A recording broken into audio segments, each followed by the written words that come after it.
আসসালামু আলাইকুম রহমতুল্লাহ। এই লাইভের মধ্যে যারা সংযুক্ত হয়েছেন, যারা দেখতেছেন, এটা হচ্ছে জবলে বদরের ময়দানের মধ্যে, এটা হচ্ছে জবলে মালাইকা। দেখেন অনেক মুসলমান, এটা হচ্ছে জবলে মালাইকা। এটার মধ্যে যেদিন রমজানের 17 তারিখ যে বদরের ময়দানের মধ্যে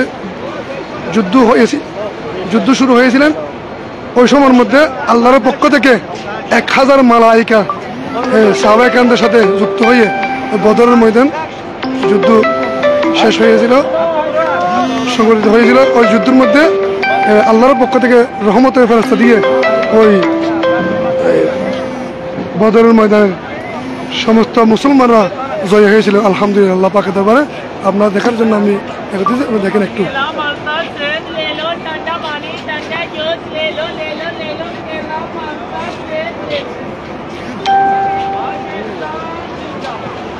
জবলে মালাইকা বদরের প্রান্তরে যে মালাইকা পাহাড়ের উপর 1000 মালাইকা এসেছিলেন, ওই পাহাড় জবলে মালাইকা, জবলে মালাইকা। আলহামদুলিল্লাহ, আমরা ধন্য হলাম আজকে ইমাম সাহেবুল্লাহ হজ কারবালার পক্ষ থেকে হুজ্জাতে কেরামদেরকে নিয়ে বদরের ময়দান জিয়ারত করা হয়েছে এবং জবলে মালাইকা জিয়ারত করতেছি। আসসালামু আলাইকুম ওয়া রাহমাতুল্লাহি ওয়া বারাকাতুহু।